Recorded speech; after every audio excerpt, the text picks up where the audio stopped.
Another video. This week I wanted to talk to you about something special that I hold dear to, that is dear to me. Well, it's dear to me. It cost me a lot. The problem being an inventor or a creator or whatever you want to call it.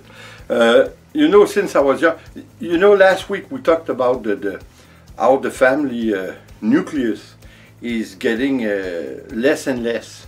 People are getting less family oriented with the generation that goes along. I think that less and less people are oriented to be a family, a close family. That's a shame though, but we have to accept the fact that the society is not the same as it used to be. It's harder on the younger generation. They have to work more. They have both couples. I mean, the couples, they have to both work if they want to survive in this environment that we created. And I think it's a shame because now at the first problem they encounter as a couple, they divorce or that's a shame though. That's why I mean that the nucleus, it's not the same. I think it's going to get worse, unfortunately. I think there's a lot of factors that did bring us to that point. Unfortunately, I don't think that the fact that people of my generation had both parents still together after 50 years, I think we're going to see less and less of that. But I think the fact that we had our parent, and like me, I had my mother. She did work, but when I was a bit older, but when I was at a young age, I did have my mother in my life. I think that was the best, I think, for a child. But again, we didn't have the same problem that we have today. They have to both work, like we said. But I don't think that because of it, we made a better generation. Because if you remind yourself of one fact, well, the fact that we had our mothers still at home did make our generation the worst. That's our generation that started to divorce and separated even after 20-25 years that living as a couple.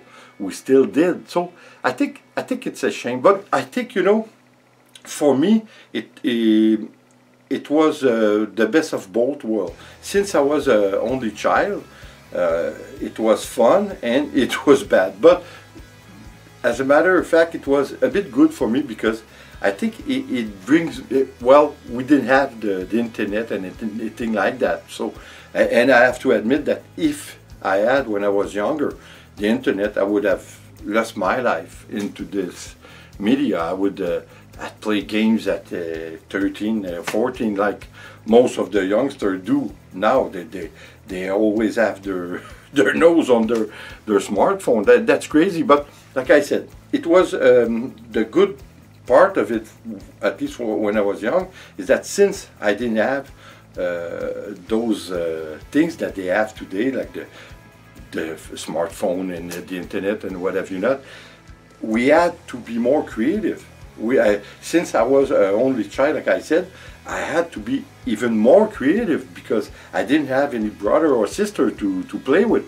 So I had to be creative. So that's what bring me, or should I say brought me, to be creative and doing some invention. There's both sides to it, you know, because I was a creative person.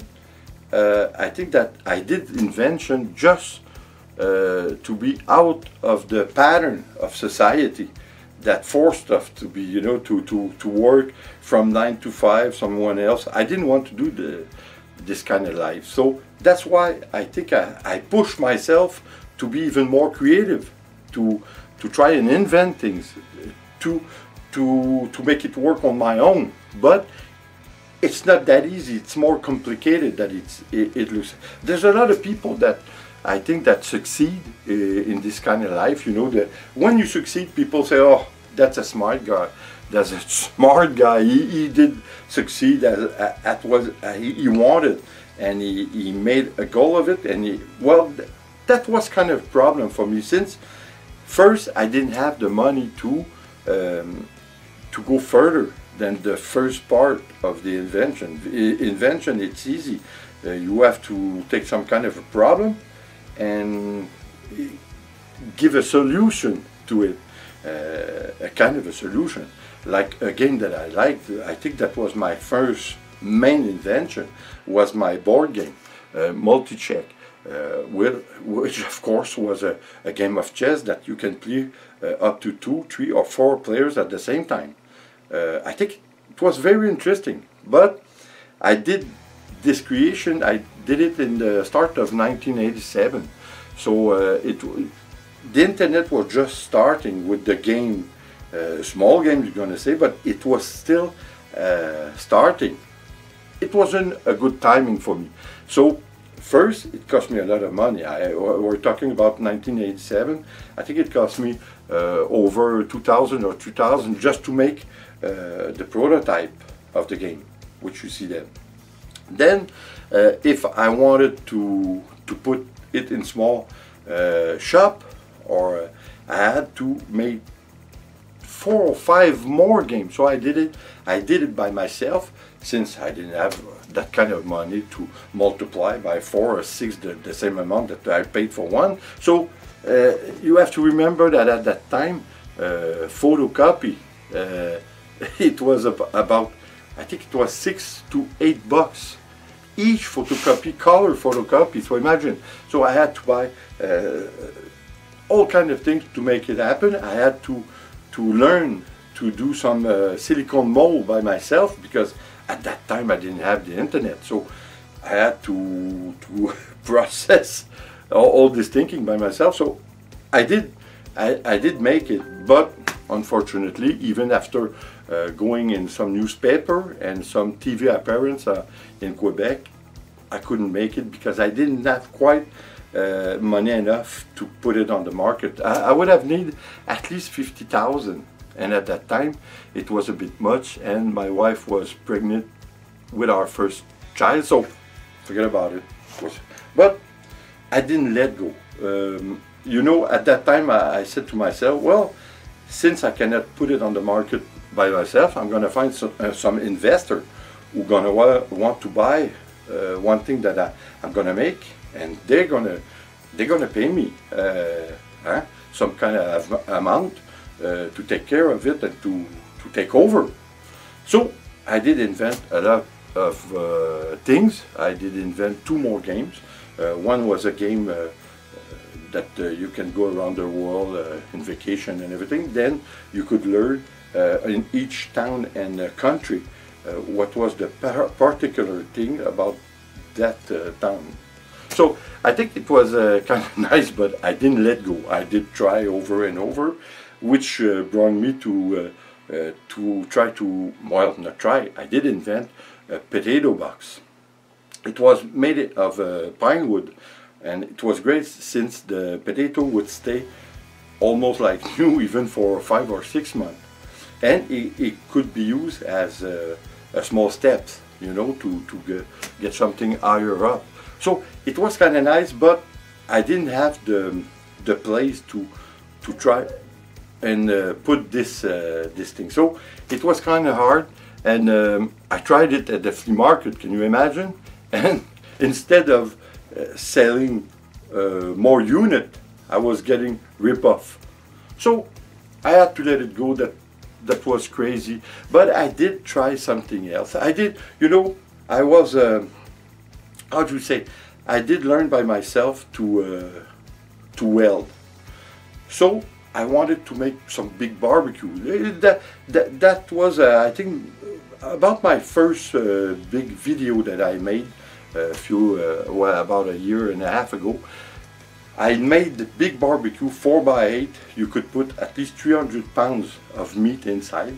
I sold a few to some place that they sell like Provigo and what have you not, some place that they sell food.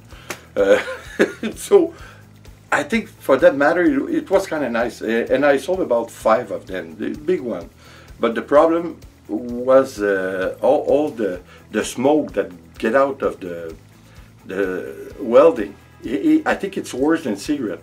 But I couldn't put a mask because of my damn glasses, and they were getting foggy. So I didn't see anything. So I couldn't put a mask.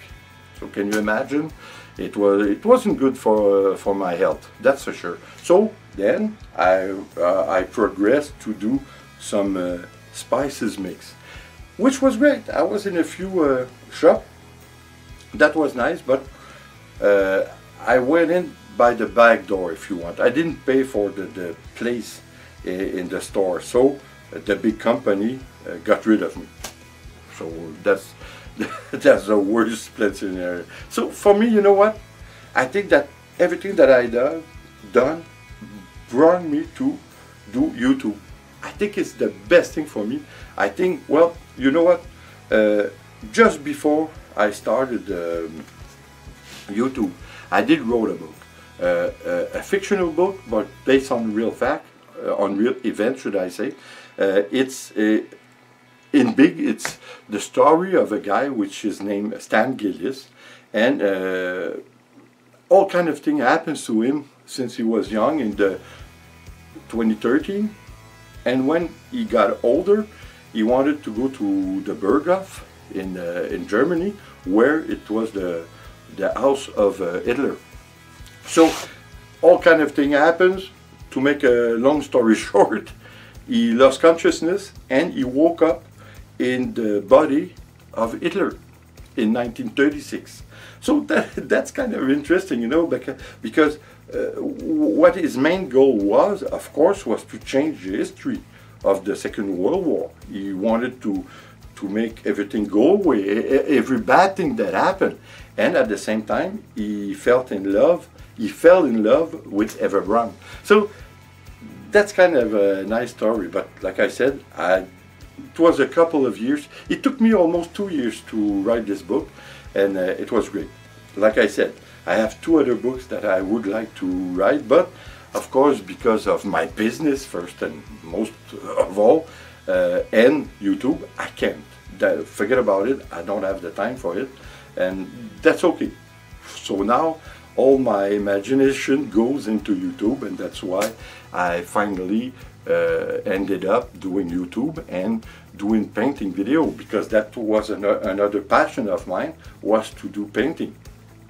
So I think, you know, when you do some invention, I think it's less of a problem today, you know, because it's almost a work thing. I mean, you invent something, it's easier to know through the internet and even YouTube or what have you not, to know if it's going to be something that is going to be successful. So I think it's less of a problem, since we have all kind of things that facilitate our creativeness. We can do almost anything by ourselves today. That's what's nice about technology. That's the good part of technology. Of course, there's always some problem though, because if you want to put something on the market, you have to have at least a lot of money or a lot of people that invest and have the same passion as you do. Anyway, it didn't happen for me. Well, you know what? Maybe it's going to happen for my children or my grandchildren. Maybe they're going to take over my invention and make something out of it. That would be something that I would love, that's for sure. If I didn't succeed at it, maybe they will.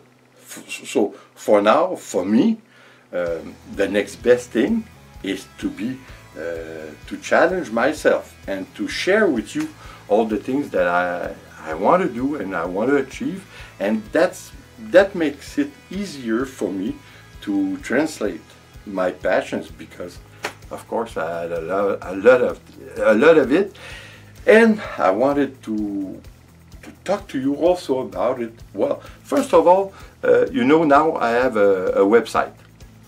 It's www.barbecuemikelivinglife.ca. So if you want to interact with me and go see some of my invention and everything, I'm building this website with my daughter Vicky, so I think it's going to be nice, but I have to take the time because, of course, like I said, I don't know how some people do Instagram, do Facebook, do YouTube, do everything, and still can work. I don't understand that. Of course, my main purpose is to try and make it on YouTube, so it's going to be at least a small revenue, because when I get older, I won't have a lot of money, that's for sure, and it's going to be hard. Like most of our generation who didn't work for 30 years or 40 years at the same place, it's going to be a bit harder. So I think that's the second best thing for me, like I said, and to share, you know, because it's kind of important to me not to die and leave nothing behind. So I think this way with the internet, and especially YouTube, it's a tool. It's a tool to be remember, at least to pass on maybe some ideas that we had, and somebody else could and would construct upon that and do something with it. It's my hope. It's my hope that if I don't survive, at least my idea will.